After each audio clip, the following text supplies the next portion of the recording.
Magandang araw mga kaibigan. May isa akong subscriber nagpadala ng video. Salamat Meli. Sabi niya, sir, dumadami na ang bumabatikos kay Martin Romualdez. Yung title ng video is Abogado ni Percy Lapid. May mensahe kay Martin Romualdez. So, naisip ko, marami namang abogado si late Percy Lapid. Nung pinanood ko, si Toto Kausing. Siya ang spokesperson ng Lapid family noon, kasagsagan ng Juan D.G. Bantag. Kasamang palad lang at nadisbar siya. Kaya lang, yung pagiging abogado niya, yung talino niya, knowledge niya sa abogado, nandiyan pa rin. So, pinanood ko siya, wow, matapang. Walang takot na sinabi kung ano ang nakikita niyang hindi maganda ginagawa ng Kongreso sa pangunguna ni Speaker Martin Romualdez. Okay, pakinggan natin si Engineer, Doktor, dating abogado Toto Kausing. Na ang usapin ay ganito, na ang kaso na sinampa kay Mr. Mr. Congressman ng Samar ay ginawa niya parang Janet na police. Piniki ang mga tao na puno nakatanggap ng tinatawag na ayuda. Pero fake ang name. Alam mo sino mga sangkot dito? DSWD mismo ng mga opisyal ang kasama sa pamimiki ng pangalan ng mga tao na puno nakatanggap ng ayuda. So ibig sabihin, ang ayuda noong araw na inaakusa doon sa congressman na sinasabi ko ay hindi pa akap, wala pang akap noon. Inimbento lang itong akap sa panahon ni Romualdez. Wala pang AX noon. So ngayon, ito ngayon ang masasabi ko kay Martin Romualdez, Attorney Martin Romualdez. Let me remind you, in your law school at University of the Philippines, the founder of UP College of Law himself said, and it is an undying or never dying statement written in the case U.S. versus Bustos, in the interest of the society and good government, full discussions of public affairs must be given space, democratic space, and public officials must not be onion skin insofar as their performance of their public functions are concerned. Yan ang kaklaro pagsabi. Yung sinabi niya na onion skin, balat sibuyas, kasi nakakatanggap na ng mga batikos si Speaker Martin Romualdez, yung kanyang akap. Kaya nagpaliwanag siya na medyo galit. Sabi niya, kailangan ng ayuda. Ayuda is not charity, it is justice. Yun ang bunga ng pumalag na siya sa mga kritisismo sa kanyang akap. Kaya itong sinasabi ni dating Attorney Kausing na public official dapat hindi balat sibuyas. Kasi meron ng kaso sa Supreme Court. Nanalo yung Bustos, yung sinasabi niya na kasi na binatikos niya ang isang judge ata. Tapos sinintensyahan sa lower court, kaya lang panalo siya sa Supreme Court. Kaya ganun yan, basta public official ka, huwag kang maging balat sibuyas. Hindi naman natanggap. Kasama na dyan ang kaibigan ko na abogado sa Parañaque. Kasi senior citizen siya, nilista pangalan niya. Hanggang ngayon hindi pa niya natanggap yung 1,000 na binibigay mula sa Parañaque. Yan ay kasama po sa mga ayuda na programa na gustong-gusto ni Martin Romualdez. Kaya nagpalabas sa kanyang salita kanina na hindi daw niya ginalaw. Ang sagot ko lang dyan ay, Mr. Romualdez, ipakita mo, i-publish mo sa online ang mga pangalan ng tao. Baka naman sabihin mo, ay, malalabagin ko po ang Data Privacy Act ng mga tao.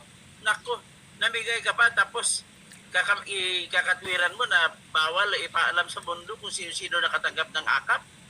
nakatanggap ng AX, nakatanggap na kung ano-ano. Ay, nako. Bakit sa lahat ng programa, bakit ayaw mo sa PhilHealth? Kasi ang PhilHealth mismo namimigay ng pera. Ngayon, huling balita, mga giliw kong mga subscribers at followers, ito naman po ang pinakahuling pangyayari. Ay, maraming salamat pala kay inaanak ko, kay Walden Berry. Kinat ang atensyon ko sa isang tao na tumitira kay Kaper Silapit. So anyway, bakit pala gusto nila? Isa lang po ang dahilan. Itong tupad, ngayon lang tinanggalan nila ng 18 billion ang tupad. So ni isang tao ay wala na makakatupad. Hindi na pwedeng mag-apply sa DOLE para sumali sa tupad. Ang tupad po kasi ay parang tulong pantrabaho na pantawid. Habang nawawalan ka ng trabaho, habang naghanap ng trabaho, bigyan ka ng trabaho mo na 30 days. At yan, sisweldohan ka ng minimum wage. At bibigyan ka ng trabaho kung anong ipapatrabaho sa iyo. Ganon po ang tupad. Ang tatawag yan ay cash for work. Ibig sabihin, hindi po ipa-ayuda kasi pinagtrabahoan ng tao. Pero, tinapyasan din, tinanggal ni Martin Romualdez ang 18 billion. At sinabi ni Secretary Benny Laguesma, ang apektado pong Pilipino nang tinanggal na ang tupad ay 2 million, aabot sa 2 million na Pilipino ang natutulungan lagi ng tupad. So ngayon, dahil wala na yan, wala na 2 million na yun. So ngayon, ang tupad, ang problema bakit ayaw niya? Kasi ganito po, nagpaliwanag si Secretary Benny Laguesma, ang pagpatupad nila ng tupad ay pinapadala sa GCash, sa Paymaya, ang pagbayad, pagsweldo. At ang mga tao nagtatrabaho at may recording pa sila, kinukunan pa ng video pagtatrabaho nila. So, ibig sabihin, 100% na kontrata sa tupad ay naibigay sa mga tao. At kung mga tao naman doon sa mga area, internet, ay personal na pinapaabot sa Okay, so ang sinasabi ni Toto Kausing is maraming tinapyasan ng mga departamento, yung tapyas nilagay sa akap. So ngayon ko lang naintindihan yung tupad. Ang tupad para cash for work, maganda, walang masyadong corruption kasi maganda ang management sa DOLE. Kaya, ilan yun? 18 billion tinapyasan. O dinala sa, yun na nga, akap. So, kasi sinasabi ni Speaker Romualdez na totoo daw na may benepisaryo ang akap, may resibong maipapakita, wala daw notice of disallowance, katulad ng iba dyan. So, challenge ni Toto Kausing, si Speaker, na sige, ilabas nyo yung mga resibo nyo, i-upload nyo para tingnan natin, baka mas marami pa kayong Mary Grace Piatos kaysa yung iba dyan. So, yan po ang mga kaganapan sa salamat sa dumaraming Pilipino na nagsasalita, nag-iingay. Salamat sa nanawagan. Ang unang nanawagan itong si Dr. Tony Liacion, tungkol sa zero subsidy ng PhilHealth. So nag-iingay na. Nagkaroon na ng rally. Pinangunahan ni Professor Cielo Magno. Madaming mga health advocates ang sumama sa rally.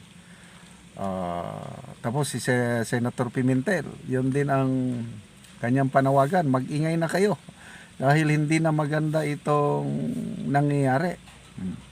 So dahil sa mga pag-iingay natin, yun, laking tulong yung controversial na MOA between PhilHealth, DBP at Tingog Party List. Yun na, bumigay na sila, surrender na ang Tingog Party List. Kumalas na, nag-step back na, hindi na patuloy ang MOA kasi wala na, bulilyaso na sila, takot sila sa resback ng taong bayan. So again, salamat attorney dating attorney Dr. Engineer Tutu Kausing. Salamat kay Professor Cielo Magno, attorney Dr. Tony Liachon at iba pang mga Pilipino na may malasakit sa taong bayan.